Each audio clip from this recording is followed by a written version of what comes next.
마태복음 27장 27절부터 44절 말씀 보겠습니다. 마태복음 27장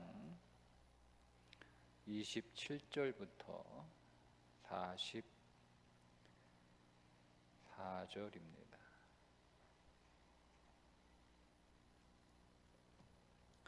함께 읽겠습니다. 이에 총독의 군병들이 예수를 데리고 관정 안으로 들어가서 온 군대를 그에게로 모으고 그의 옷을 벗기고 홍포를 입히며 가시관을 엮어 그 머리에 씌우고 갈대를 그 오른손에 들리고 그 앞에서 무릎을 꿇고 희롱하여 이르되 유대인의 왕이여 평안할지어다 하며 그에게 침뱉고 갈대를 빼앗아 그의 머리를 치더라. 희롱을 다한 후 홍포를 벗기고 도로 그의 옷을 입혀 십자가에 못 박으려고 끌고 나가니라. 나가다가 시몬이란 구레네 사람을 만나매 그에게 예수의 십자가를 억지로 지워 가게 하였더라. 골고다 즉 해골의 곳이라는 곳에 이르러 쓸개 탄 포도주를 예수께 주어 마시게 하려 하였더니 예수께서 맛보시고 마시고자 하지 아니하시더라. 그들이 예수를 십자가에 못 박은 후에 그 옷을 제비 뽑아 나누고 거기 앉아 지키더라. 그 머리 위에 이는 유대인의 왕 예수라 쓴 죄패를 붙였더라. 이때에 예수와 함께 강도 둘이 십자가에 못 박히니 하나는 우편에 하나는 좌편에 있더라. 지나가는 자들은 자기 머리를 흔들며 예수를 모욕하여 이르되 성전을 헐고 사흘에 짓는 자여 네가 만일 하나님의 아들이거든 자기를 구원하고 십자가에서 내려오라 하며 그와 같이 대제사장들도 서기관들과 장로들과 함께 희롱하여 이르되 그가 남은 구원하였으되 자기는 구원할 수 없도다. 그가 이스라엘의 왕이로다. 지금 십자가에서 내려올지어다. 그리하면 우리가 믿겠노라. 그가 하나님을 신뢰하니 하나님이 원하시면 이제 그를 구원하실지라. 그의 말이 나는 하나님의 아들이라 하였도다 하며 함께 십자가에 못 박힌 강도들도 이와 같이 욕하더라. 아멘. 오늘 고난당하신 예수님의 그 고난당하시는 일들을 마태가 아주 자세하게 기록하고 있습니다.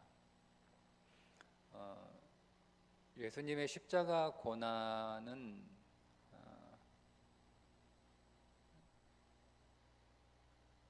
예수님께서 십자가 겟세마네 동산에서 이 잔을 내게서 멀리 하옵소서라고 할 때 그렇게 하나님 앞에 땀이 피가 되도록 기도하셨던 이유는 십자가에서 당하셨던 고통이 두려워서가 아니었습니다. 왜냐하면 예수님이 십자가에서 당하시는 그 고통을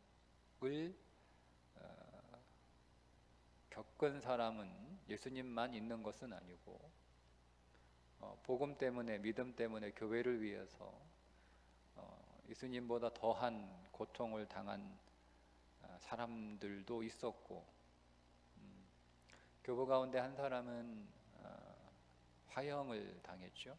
화형을 한 사람이 나무에 매달려서 이제 불에 타 죽는 거잖아요. 그게 화형이잖아요. 그게 십자가의 그 죽음 못지않은 저는 그 이상의 고통이라고 생각합니다. 근데 그 사람은 만약 예수를 부인하면 내가 너를 살려주겠다 그렇게 제안했을 때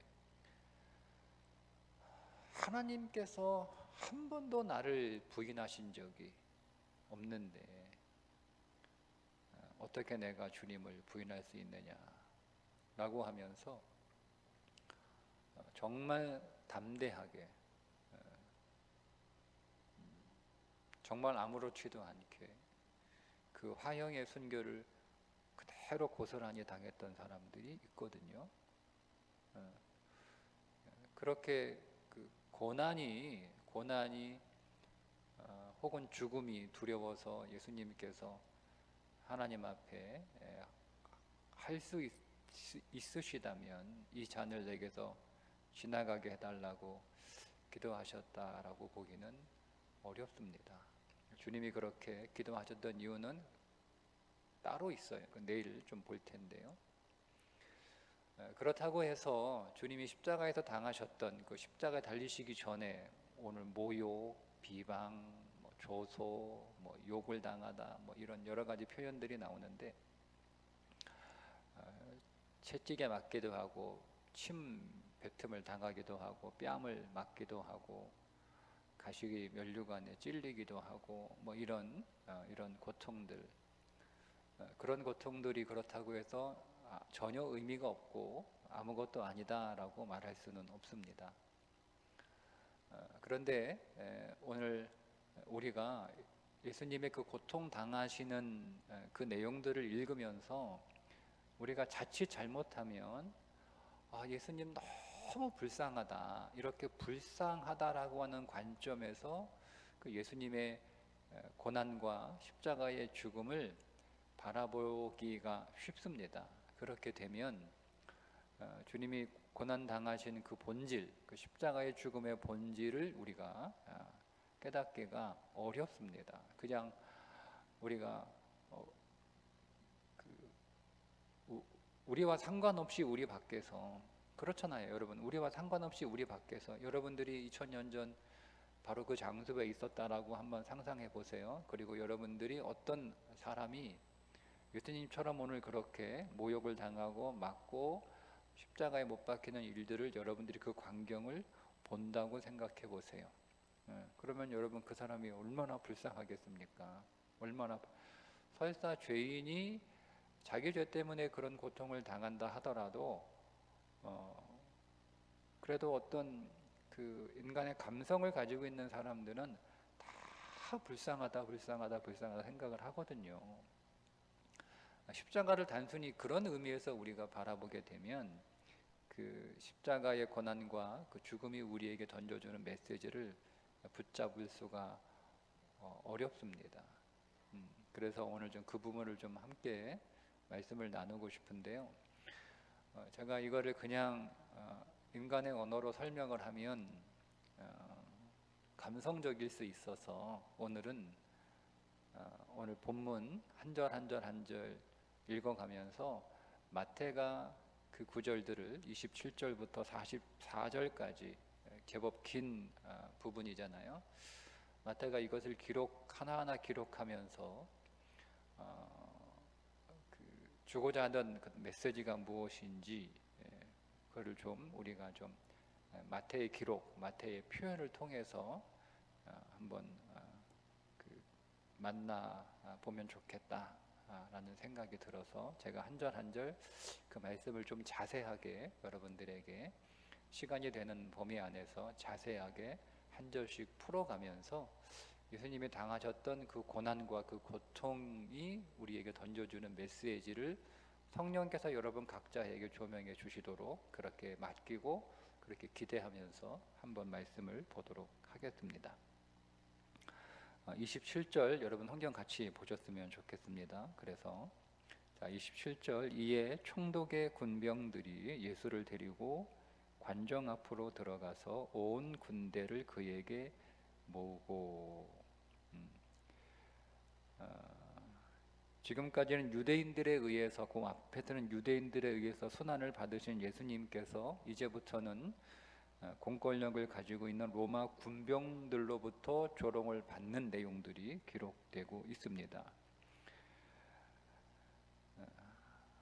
당시 로마는 식민지에서 자신들의 공권력을 과시하기 위해서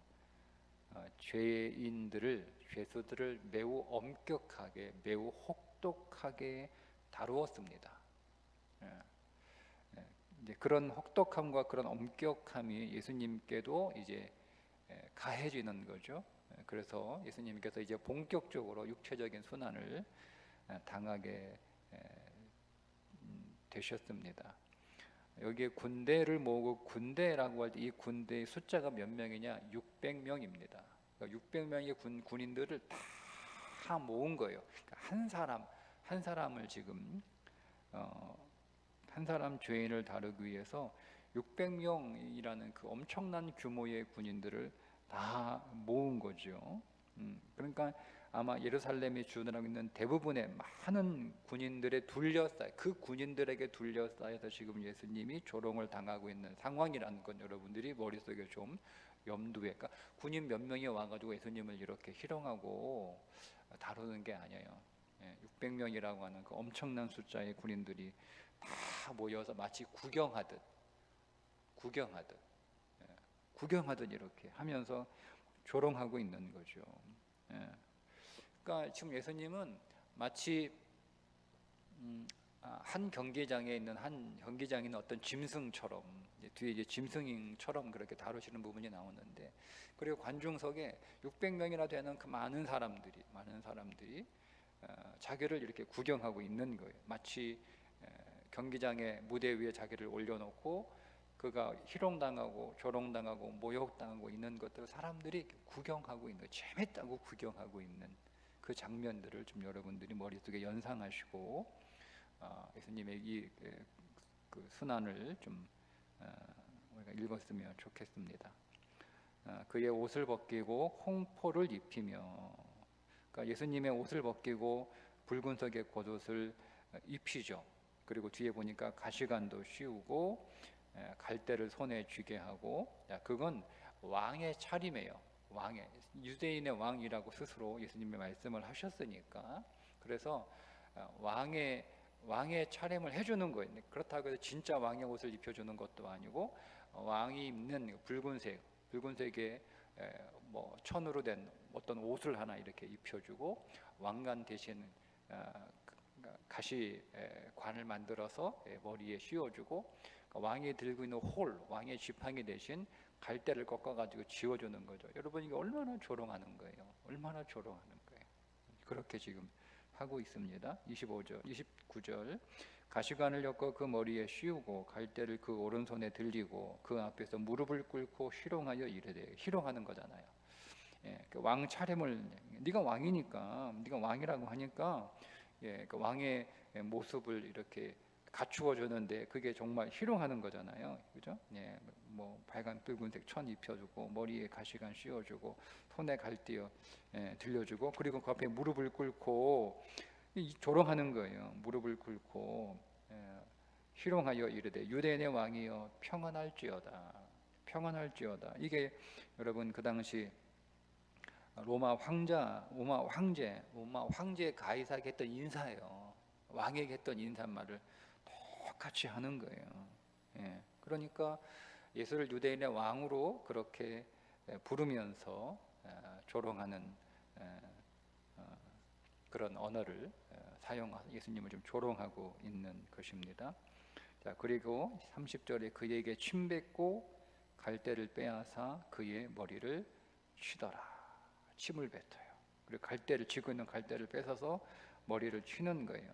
그대로 직역하면 그들은 그의 머리를 향해 계속 때리고 있었다. 그러니까 한 번 때리는 갈대로 머리에 가시관을 쓰고 있다니까요. 응? 침 뱉고 한 번 툭 이렇게, 네가 무슨 왕이야? 뭐 이렇게 한 게 아니라, 네가 왕이라며? 네가 왕이야? 아이고 참, 이렇게 그래, 잘났다. 너 왕이다. 대단하다. 응? 그러니까 계속 그렇게 때리는 거예요. 갈대로. 머리에 가시관 쓰고 있는데, 그럼 여러분 머리에 가시관 쓰고 있는 것 자체도 아픈데, 근데 계속 갈대로 치니까 어떻게 해요? 가시가 머리에 계속 박히잖아요.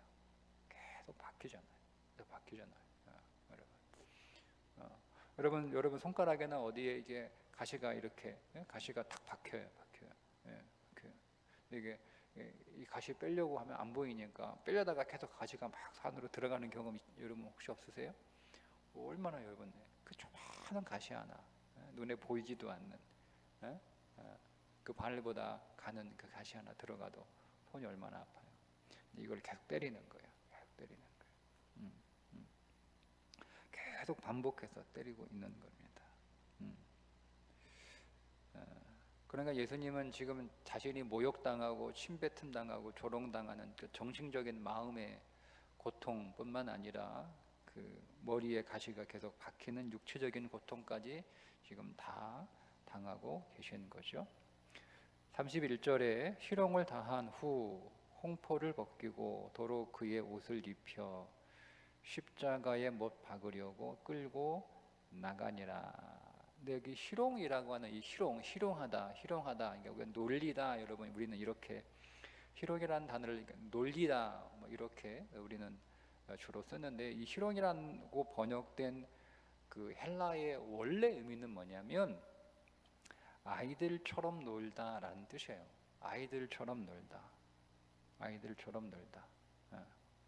그러니까 아이들이 장난치는 것처럼. 그러니까 예수님 놓고 애 다루듯 이렇게 장난치듯 그렇게 예수님을 다루고 있는 거야. 장난치듯 막 낄낄대고 웃으면서 막 재밌다고 하면서 예수님 이렇게 놓고 그러니까 어린 아이들의 장난처럼 그렇게 장난감을 다루듯, 어린 아이들이 장난감을 다루듯 그렇게 예수님에게 수치를 주고 그렇게 조롱하고 있었다는 것을 지금 마태가 표현하고 있는 것입니다.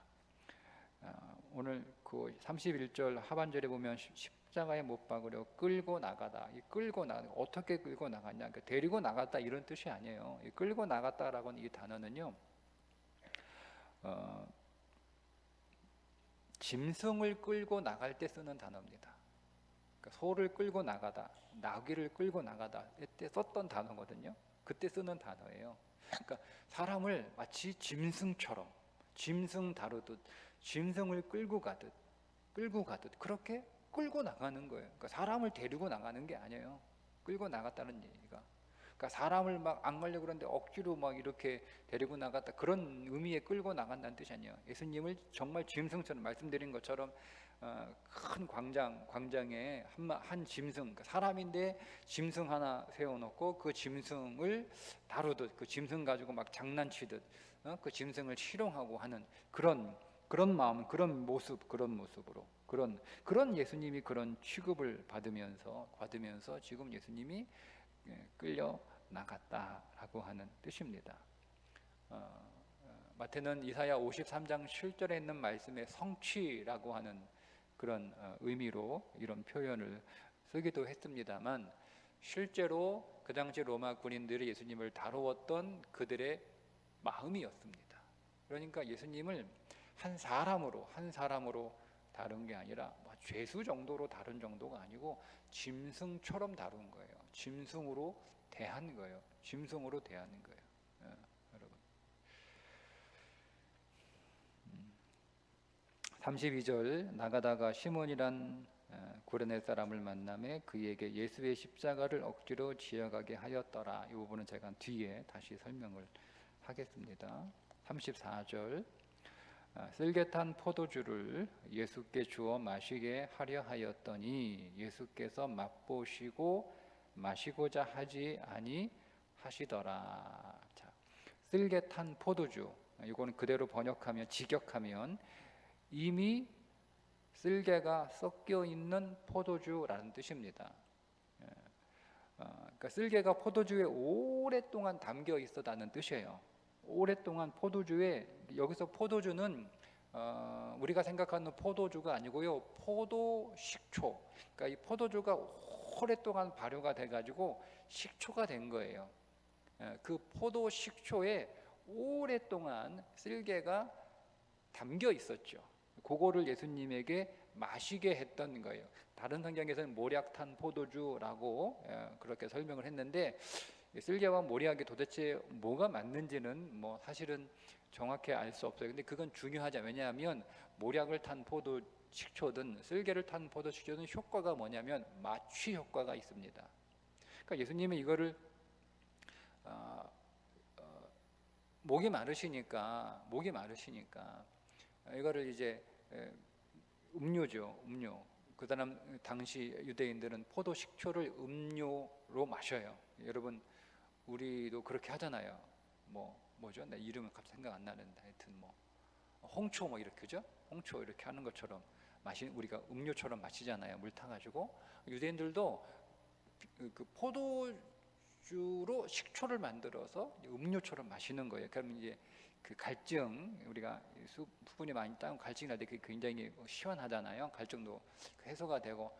예수님이 그건 줄 알고 이렇게 딱 맛봤는데 거기에 쓸개가 딱 있는 거예요. 그래서 딱 안 먹겠다고 하는 거예요. 근데 이거를 한 번 안 먹어 이렇게 한 게 아니고요. 사람이 계속 먹으라고, 먹어. 예수님이 이 문장의 표현이 그거예요. 우리는 그렇게 번역이 안 돼 있어요. 안 먹어. 계속. 사람은 계속 누군가가 이 사람이 계속 예수님한테 쓸개탄 포도주를 계속 먹이려고 계속 시도하는데 예수님은 계속 사양하시는 거예요. 계속 막 돌리면 이쪽으로 돌리고 이쪽으로 돌리고 안 먹으시려고. 왜 안 먹으시려고 했을까요, 여러분? 그거 먹으면 고통이 줄어들어요. 고통이 줄어들어요. 여러분 같으면 안 먹고 싶겠어요? 통증을 못 느껴요. 정말 통증을 못 느껴요. 제가 그전에는 그 진통제를 일부러 안 먹었어요. 뭐가 좋은 거라고 진통제를 이렇게 안 먹나. 근데 이제 오늘날 장로님이 그거 왜 안 먹냐고. 아프면 먹어야죠. 안 먹으게 어리석은 거라고 그러시더라고요. 그래서 그 다음부터는 진통제를 잘 먹습니다. 조금만 머리 아파도 그냥 막 진통제 먹어요. 조금만 머리 아파도 어디 아프면 먹어요. 아프면 좋아요. 먹으면 머리 안 아프고 먹으면 통증이 사라져요. 이렇게 좋은 걸 내가 왜 고생했나. 그거 먹으면 되지. 먹어도 될 만큼 해서 만들어 놓은 건데 그걸 굳이 막 고집스럽게 막 그렇게 고생할 필요가, 왜 내가 그때 고생했나. 그런 마음이 들어요. 지금 먹어요. 그냥 아프면 그냥 머리 조금만 아프면 먹고, 요즘은 머리가 아프려고 신호만 와도 먹어요. 신호만 줘도 아침에 다 일어나는데 막 감기 기운 오늘 좀 심상치 않은데, 그러면 그냥 한 알만 먹었는데 2알씩 먹어버립니다. 먹으면 좋습니다. 개운합니다. 그 맛을 보면 이거 왜 안 먹어요? 먹으면 되지. 여러분 보세요. 근데 이 부분이 전 참 감사하고 참 감동해요. 먹으셔도 되는데 그거 안 먹으시는 거예요. 예수님은 우리의 모든 고통을 다 받으시겠다는 거예요. 조금도 감하지 않고.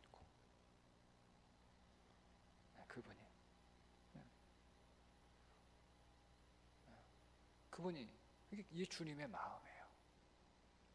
왜 그랬을까? 그 주님이 십자가에서 고통을 당하셨던 그 마음이 무엇일까? 저는 34절에서 조금 느낄 수 있어요. 그냥 그거 딱 마시면 잠깐이라도 고통에서 벗어날 수 있는데, 잠깐 마취가 되는 거거든요. 진통제거든요. 근데 그걸 크고 안 먹으시겠다고 이렇게 하시는 이유는 뭐냐면, 다른 이유가 아니에요. 우리의 모든 고통을 그분이 다 가져가시겠다. 전 여기서 사랑이 무엇인지를 저는 깨닫습니다. 사랑이 무엇인지.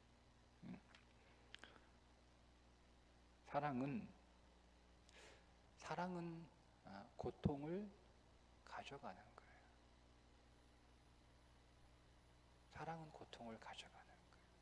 우리가 생각하는 사랑은 굉장히 낭만적입니다. 우리는 사랑을 굉장히 즐겁고 기쁘고 행복하고 따뜻하고 여러분 이렇게만 생각을 하거든요. 그것도 사랑이겠으나 그것이 정말 사랑일까? 그것이 정말 사랑일까요? 그건 좋아하는 거예요. 그건 좋아하는 거예요. 사랑은 그런 게 아니에요. 그러니까 우리는 사랑하고 좋아하는 걸 구분하지 않거든요. 그죠? 근데 우리가 생각하고 우리가 기대하는 사랑이라고 하는 것, 우리가 생각하고 또 우리가 정의한 사랑이라고 하는 건요, 다 좋아하는 거예요. 좋아하는 거. 내가 누군가를 좋아해. 그 사람도 나를 좋아해. 내가 이 사람을 좋아해서 내가 행복해. 내가 이 사람하고 같이 사는 게 좋아. 내가 이 사람하고 같이 밥 먹는 게 좋아. 내가 이 사람하고 같이 교회에서 교회 생활 하는 게 좋아. 내가 이 사람하고 같이 사역하는 게 좋아. 나 이 사람하고 만나는 게 좋아. 나 이 사람하고 얘기하는 게 좋아. 좋아요. 근데 그건 사랑이 아니에요. 그냥 좋은 거예요. 좋아하는 거예요. 사랑은 아픈 거예요. 사랑은 아픈 거예요. 그러니까 우리가 사랑은 아픈 거다라고 정의를 하지 않기 때문에 우리가 좋아했어요. 그러니까 우리는 막 연애할 때 너무 좋은 거예요. 너무 좋으니까 우리는 그거를 사랑이라고 착각을 해서 덥석 결혼을 했는데, 근데 살아보니까 좋지 않은 것도 있거든요. 그리고 더 살아보니까 좋지 않은 게 더 많아지는 거예요. 그러면 이렇게 우리는 더 이상 사랑하지 않는 건가?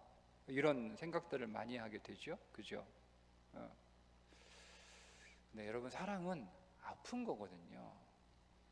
근데 사랑은 아픈 거다. 사랑을 아픔으로 시작하면 누가 사랑을 하겠어요?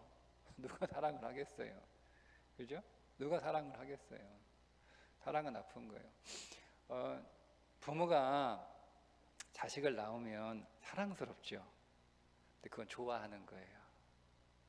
네, 얼마나 여러분, 그죠? 여러분 품 안에 자식 이렇게 안고 있으면 저는요 지금도 우리 두 아들 이렇게 자는 제가 우리 그 아이들 새벽기도 이제 끝나고, 우리 아이들 어렸을 때 새벽기도 끝나고 이제 집에 들어가면 애들 자고 있잖아요. 그럼 제가 침대에 누워서 뒤에서 이렇게 안아줘요. 그럼 얼마나 기분 좋은지 몰라요. 얼마나 행복한지. 이렇게 한동안 안고 있어요. 이렇게 싹 뒤에서. 지금 그렇게 못하잖아. 어? 등치기 많은 놈들 자고 있는데 제가 뒤에 가서 이렇게 안아준다고 상상해 보세요. 저도 오그라들고 걔들도 얼마나 오그라들겠어. 그럴 때마다 옛날로 돌아갔으면 좋겠다. 옛날로 돌아갔으면 좋겠다. 그 시절이 정말 그리워요. 그때 내 품에 꼭 들어왔을 때 그때 너무 좋았던 그 마음. 예.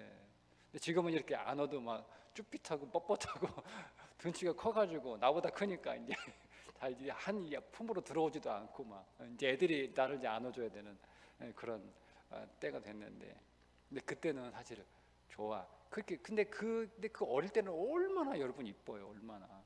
예? 다 내 품에 들어오고 막 눈 초롱초롱하고 얼마나 여러분 귀엽고 예쁩니까? 그죠? 그때는 좋아하는 거예요. 왜죠? 그때는 애들이 속을 안 새겨. 말도 못하지. 걸어다니지도 못하지. 아무것도 못하잖아. 뭐 애들이 우리 힘들게 하는 거 똥 싸고 오줌 싸는 거밖에 더 있어요? 배고프다고 우는 거? 배고프다고 우는 거, 그리고 똥 싸가지고 똥기저귀 갈아주는 거, 이거밖에 더 있어요? 나머지는 가만히 있잖아요. 가만히 그냥 생각 웃고 그냥, 그죠? 얼마나 이뻐요. 근데 이것들이 하다가 이제 걸어다니기 시작하고 말하기 시작하고 하면서부터 이제 미운 짓 하잖아요. 그죠? 네. 그때부터 사랑이 시작되는 거예요. 그리고 얘들이 이제 사춘기, 머리 커졌다고 부모한테 막 말대꾸하고 말도 안 듣고 그럴 때마다 막 속에서 막 불이 다 그랬어. 너희들 모르지. 나중에 나 자식 키워봐. 막 거기서 불 지르잖아. 그때 사랑이 시작되는 거예요. 지나니까 이렇게 얘기할 수 있는 거죠. 여러분 그때 다 기억나시잖아요. 얼마나 힘들어요. 난 네 부모 안 하고 싶다. 정말 그런 마음 진짜 많이 가졌어요. 진짜 부모 그만하고 싶다. 너무 힘들어요. 근데 그게 사랑이잖아요. 사랑은 아픈 거예요.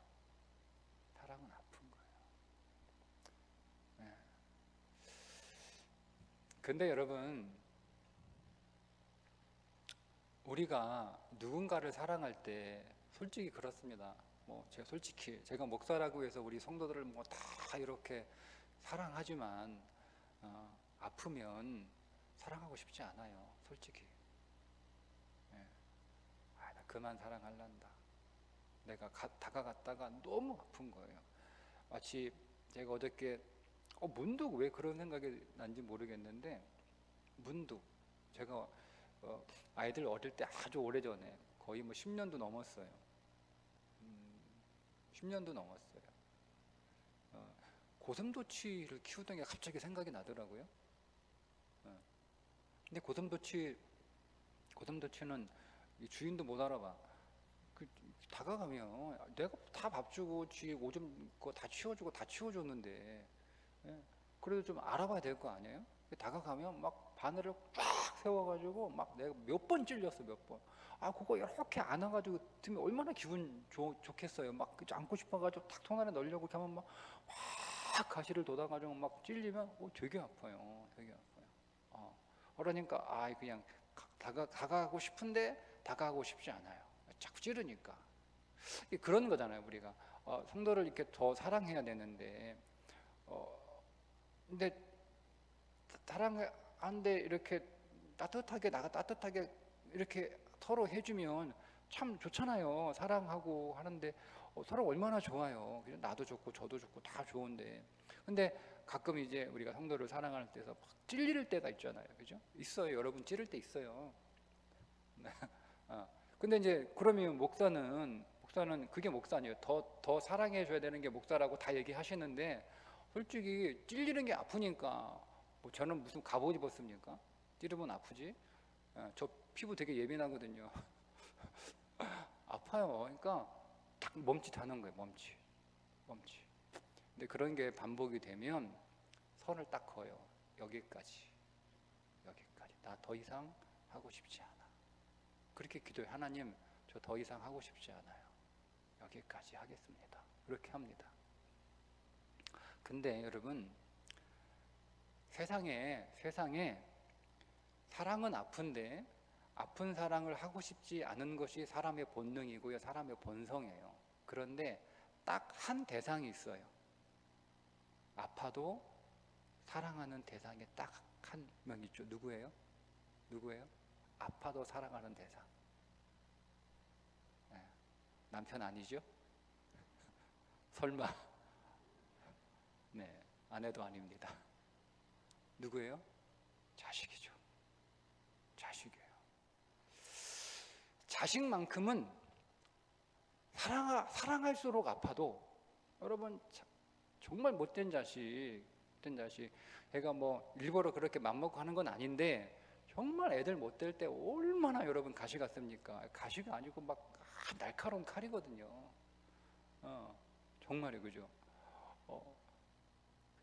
그런데도 끝까지 다가가서 칼로 찔리고 그렇게 뭐 피투성이가 되고 온 몸을 다 이렇게 찔려도 끝까지 그 자식이 고슴도치의 가시 정도가 아니고 그가 온 몸에 칼을 다 이렇게 날카로운 칼을 두르고 있어도 끝까지 가서 내 손이 다 베고 내 몸에 다 칼에 찔리고 다 베어주고, 그래서 막 피가 질질 흘러도 끝까지 앉는 건 부모에게 자식밖에 없어요. 그죠? 저는 그래서 이 34절이 너무 저에게는 감동인 거예요. 감동인 거죠. 주님이 왜 거기서 고통을 당하셨을까 하는 거죠. 이유는 우리를 자녀 삼으시려고 해요. 우리가 자녀이기 때문이 아니라 자녀가 아닌 우리를 자녀 삼으시려고. 자녀가 아니고 우리 원수잖아요. 네. 저희가 아이들 다 크고 그래서 이제 입양을 한번 진지하게 고민을 한 적이 있어요. 입양을. 제 주변에 친구들도 입양을 하고 그래서 입양을 하는 게 어떨까. 근데 일단은 목사한테 입양도 안 해주고요. 목사가 목사니까 입양 대상자도 아니에요. 그렇기도 한데 뭐 그래서 그렇다기보다도 생각을 해봤어요. 우리가 다시 그 고통을 당할 수 있을까? 자신이 없어요. 왜냐하면 내 자식이 아니기 때문에. 내 자식이 아니기 때문에 다시 그 고통을 당할 자신이 없는 거예요. 자신이 없는 거예요. 그래서 우리는 못하겠다. 정말 대단한 사람. 저는 입양한 그 분들은 정말 대단한 분들이에요. 정말 대단한 거예요. 그런데 하나님이 오늘 우리를 자녀 삼으시려고 십자가에서 고난과 고통, 죽음을 당하셨는데 우리를 자녀 삼으셨다라고 할 때 그 나는 하나님의 원수거든요. 하나님의 원수잖아요. 우리는 그분에게 귀여운 존재도 아니고 기쁨을 주는 존재도 아니고 뭔가 기대가 될 만한 존재도 아니고 그런 존재가 아니잖아요. 근데 그런 나를 자녀 삼기 위해서 주님은 그 쓸개를 탄 포도식주 그냥 한 모금 마셔도 되는데 그거를 내 오로지 내가 받을 모든 고통들을 다 고스란히 조금도 남김없이 다 가져가시고 받으셨다라고 하는 그 사랑이 제가 충분히는 잘 모르겠는데 조금 이 부분에서 너무 저에게는 큰 은혜였어요. 그래서 주님이 맛보시고 마시고자 하지 않으셨던 것이다는 것이죠. 38절에 이때에 예수와 함께 강도 둘이 십자가에 못 박히니 하나는 우편에 하나는 좌편에 있더라. 그렇죠?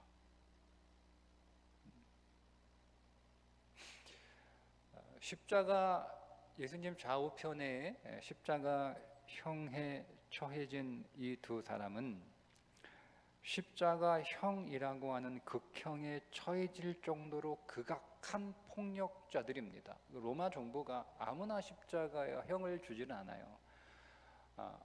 최악의 아주 극악한 그런 폭력자들, 그런 강도들, 그런 범죄자들을 십자가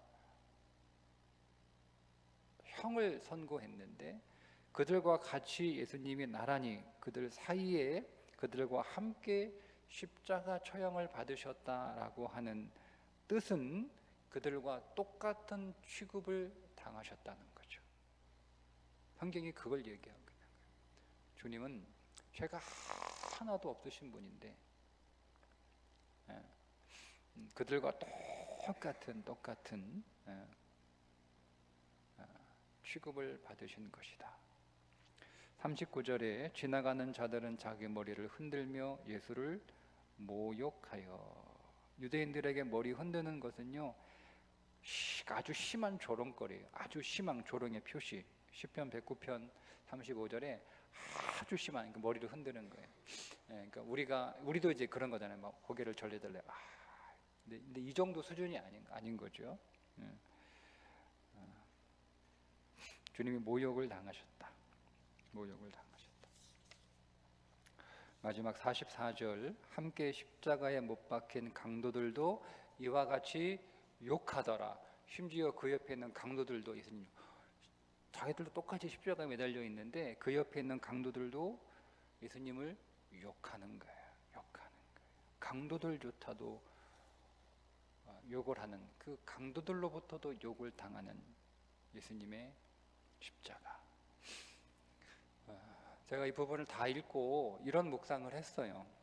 지금 사람들이 모욕하고 희롱하고 욕하고 조롱하고 머리 흔들고 하잖아요. 사람들이 그렇게 하는 이유는 예수님이 유대인의 왕이다 라고 얘기했기 때문에 그런 예수님을 향해서 모욕하고 조롱하고 또 비웃고 희롱하고 하는 거거든요. 근데 저는 이거를 좀 다른 시각에서 봤어요. 그 뭐냐면 사탄이 예수님을 모욕하고 조롱하고 희롱하고 비웃는 그 사탄의 관점에서 한번 봤어요. 그렇게 보여지더라고요. 그러니까 사탄이 조롱하는 거예요. 조롱하는 거죠. 뭐라고 조롱했겠어요?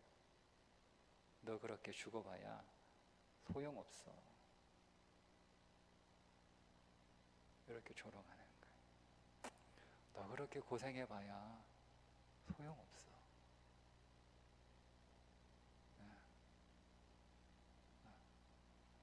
소용없어. 그렇게 조롱하는 거예요.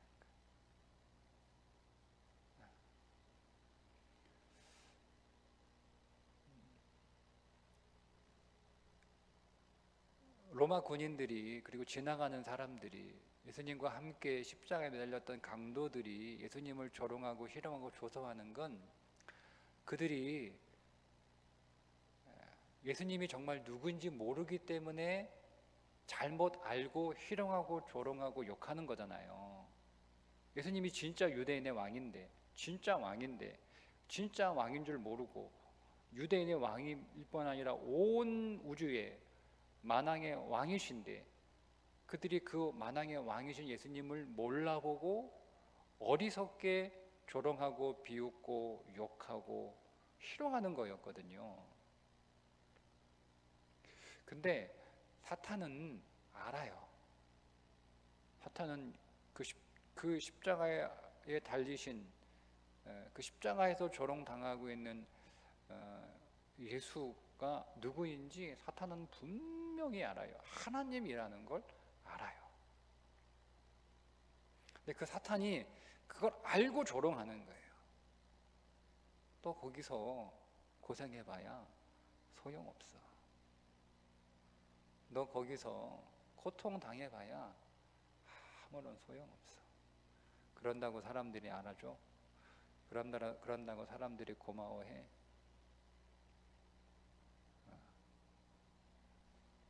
그렇게 비웃는 거예요. 그러니까 사탄이 이렇게 얘기하는 거예요. 너는 우주에서 가장 어리석은 짓을 지금 하고 있는 거야.